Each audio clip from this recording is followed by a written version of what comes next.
죽은 자는 모두 나름대로의 이야기들을 품고 있습니다. 그리고 그중 몇몇은 억울하고 안타까운 이야기들을 품고 있을 것입니다. 특히나 유기된 채 발견된 사체들은 더욱 그럴 것입니다. 우리가 이들의 억울함과 안타까움을 풀어주기 위해선 사체가 품고 있는 이야기에 귀를 기울여야 합니다. 2014년 7월 16일 전라북도 정읍의 한 공사장 폐정화조에서 백골 사체가 발견되었습니다. 현장 공사를 하던 인부가 이를 발견해 신고했습니다. 사체 좌우 갈비뼈 10여 곳에는 예리한 흉기 자국이 있었습니다. 이 백골 사체는 어떤 이야기를 품고 있을까요?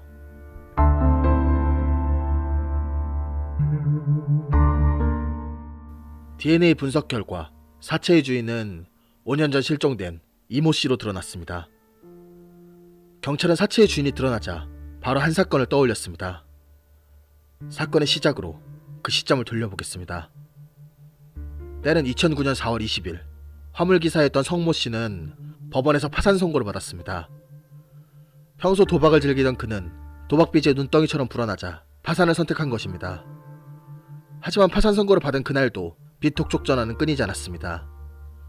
전화를 건 사람은 도박판에서 속칭 전주라 불리는 사채업자 이 씨였습니다. 성 씨가 파산 선고를 받은 날은 아내의 생일이기도 했습니다. 그러나 그는 도박에서 손을 뗄 생각이 없었던 것 같습니다.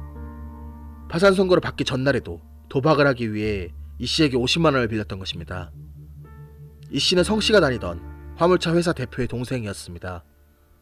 이 씨는 평소 화물차 회사 사무실을 자주 찾아 화물 기사들에게 돈을 빌려주곤 했다고 합니다. 그날 성 씨의 행적은 무언가 이상했습니다. 전주에서 재판을 마치고 오후 5시 20분경 정읍에 도착했다고 아내에게 연락한 성 씨는 오후 8시가 넘도록 집에 돌아오지 않았습니다. 이를 이상하게 여긴 성 씨 아내는 오후 8시 30분경 남편을 찾아 화물차 회사 사무실을 방문했습니다. 하지만 사무실은 텅 비어 있었습니다. 결국 아내는 다시 집에 돌아왔고 오후 9시 30분경 성 씨가 집에 돌아왔습니다. 그런데 성 씨의 모습이 뭔가 이상했습니다. 온몸이 흙탕물에 구른 듯 흙투성이었고 머리카락과 바지가 젖어 있었습니다. 또한 손등에 상처까지 입은 상태였습니다. 아내는 그런 성 씨가 걱정되어 무슨 일이 있었냐고 물었지만 성 씨는 그냥 넘어졌다고만 대답할 뿐이었습니다. 그렇게 하루가 마무리되는 듯 했습니다. 그러나 잠자리에 들었던 성 씨는 오전 2시 30분경 갑자기 집을 나섰습니다. 부스럭거리는 소리에 깬 아내는 남편이 처음 보는 흰색 차량을 타고 어디론가 향하는 모습을 목격했습니다. 이후 성 씨는 1시간 정도 후 다시 집에 와 잠을 청했습니다. 이렇게 성 씨의 이상한 하루가 마무리되었습니다. 한편 같은 날 이상한 행적을 보인 사람이 또 있었습니다. 4월 20일 점심 식사 후 집을 나선 이 씨가 휴대전화를 꺼둔 채 사라져 다음날 아침까지 나타나지 않았던 것입니다. 성 씨가 다니는 화물차 회사 대표였던 이 씨의 형은 경찰에 실종 신고를 하고 동생을 찾기 위해 사무실을 방문했습니다. 그런데 사무실 안 바닥 곳곳에서 핏자국이 발견되었습니다. 화장실과 출입문 손잡이 그리고 사무실 바깥에도 핏자국이 있었습니다. 이 씨의 신변에 이상이 생겼을 가능성이 높았습니다. 경찰도 사무실로 출동해 혈흔을 확인하고 사건을 실종사건에서 강력사건으로 전환합니다. 수사를 시작한 경찰은 이 씨의 통화 기록에서 성 씨의 이름을 확인합니다. 이에 경찰은 성 씨를 불러 조사를 합니다.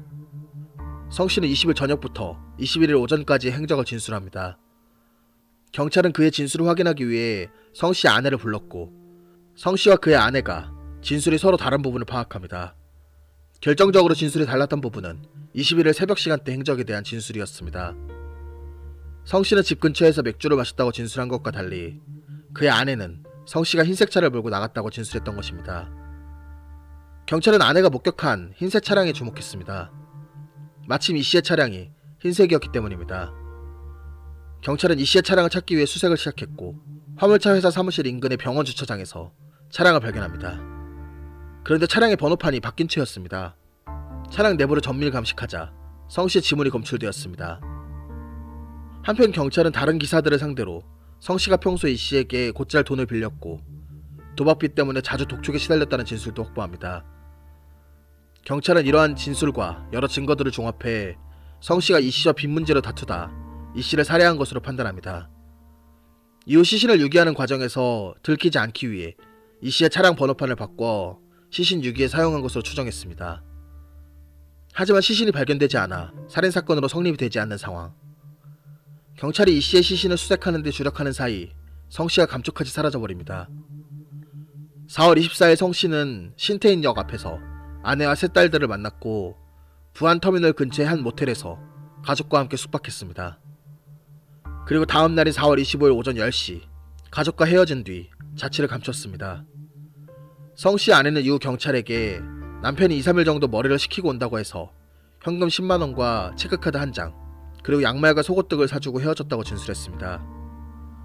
그렇게 수사는 유야무야 되고 말았습니다. 이 씨의 시신은 어디서도 발견되지 않았고 재소환의 사건에 대해 추궁하려고 했던 성 씨는 어디론가 사라져버려 수사의 동력을 잃은 것입니다. 그렇게 미제로 남는 듯했던 사건이 다시 활력을 얻은 것은 이 씨의 백골 사체가 나타난 후입니다. 사체는 사건 발생 장소로 추정되는 화물차 회사 사무실에서 약 3km 떨어진 곳에서 발견됩니다. 사체가 발견되자 경찰은 유력 용의자인 성 씨의 소재를 파악하는 데 주력합니다. 하지만 아직까지 성 씨의 행방은 묘연한 상태입니다. 유력한 용의자인 성 씨의 소재 불명으로 이 사건은 현재 기소 중지 상태입니다. 성 씨는 과연 어디로 갔을까요? 성 씨는 2009년 4월 25일 가족에게 2-3일 정도 쉬고 오겠다고 말한 이후 10년이 지난 지금까지 행방이 불분명한 상태입니다. 경찰도 마냥 손을 놓고 있었던 건 아닙니다. 성 씨는 베체트병이라는 희귀병을 앓고 있어 꾸준히 약을 복용하지 않으면 실업까지 이를 수 있는 상황이었습니다. 경찰은 건강보험관리공단에 의뢰해 베체트병 환자 명단을 확보해 전수조사를 했지만 성 씨는 찾을 수가 없었습니다. 현재 성 씨의 행방에 대해 경찰과 이 씨 유가족 측 의견이 다소 엇갈리고 있습니다. 경찰 측은 성 씨가 신분을 세탁해 국내에서 살고 있거나 누군가의 도움으로 밀항했을 가능성에 좀 더 무게를 두고 있습니다. 경찰은 성 씨가 정읍에서 자율방범대원으로 3년간 근무해 경찰과 접촉이 잦았고 4년제 대학을 졸업한 만큼 지능적으로 자신을 숨겼을 가능성이 높다고 판단합니다.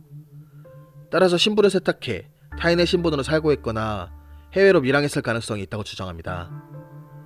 반면 피해자 이 씨의 유가족 측은 공범의 존재에 대해 강력하게 주장하고 있습니다. 유가족 측은 평소 이 씨가 도박판에서 돈을 빌려주다 보니 원한을 가진 사람이 많았을 것이고 체구가 작은 성 씨가 80kg의 거구인 이 씨를 흉기 하나로 혼자서 제압했다고 보기 힘들다고 주장합니다. 따라서 공범이 있을 수 있고 더 나아가 성 씨가 범인이 아닐 수도 있다고 주장합니다. 실제로 성 씨 아내의 진술에 따르면 성 씨가 마지막에 떠나기 전까지 자신을 목격자일 뿐이라고 적극적으로 해명했다고 합니다. 이 씨 유가족 측도 성 씨가 단순 목격자이거나 시신 유기 과정에 도움을 준 인물이고 진짜 범인은 따로 있는 것이 아니냐고 주장합니다. 또한 유가족 측은 성 씨가 지금까지 행방이 묘연한 것은 공범 혹은 진짜 범인이 성 씨를 살해한 것일 가능성이 있다고 주장합니다. 개인적으로도 어느 쪽이 더 가능성이 높다고 판단하기 어려웠습니다. 남은 단서라고는 이 씨의 백골 사체뿐이었기 때문입니다. 이 씨의 사체에는 좌우 갈비뼈에 10여 곳의 흉기가 지나간 흔적이 있었습니다. 이를 보면 범인은 이 씨의 가슴 쪽을 수차례 찔렀을 것입니다. 즉 정면에서 찔렀다는 이야기입니다. 정면에서 한 번의 기습은 가능하지만 10여 차례나 찌르려면 어느 정도 상대를 제압할 필요가 있습니다. 피해자가 마냥 당하고 있지만은 않을 테니 말이죠. 만약 체구도 작고 몸이 약했던 성 씨가 범인이 맞다면 약물 등으로 애초에 이 씨가 저항하지 못하는 상태로 만들어 놓았거나 이 씨를 제압해줄 공범이 있었을 가능성이 높습니다. 다만 이 씨의 사체가 너무 늦게 발견되어 백골 상태라 약물 복용 여부를 확인할 방법이 없습니다. 따라서 애초에 성 씨가 범인이 아니라 이 씨를 제압할 만큼 완력이 있는 제3자가 범인일 가능성도 배제할 수는 없습니다. 결국 중요한 것은 성 씨의 행방입니다. 성 씨가 분명 범행에 관련이 있는 것은 확실합니다. 성 씨가 이 씨를 살해한 주범인지 목격자인지 아니면 어쩌다 사건에 엮여 시신 유기 과정만 도운 것인지는 성 씨 자신만 알고 있을 것입니다. 성 씨는 지금 어디 있을까요? 성 씨가 살아있고 도피 중이라면 언제가 가족들과 접촉하려고 하지 않을까요?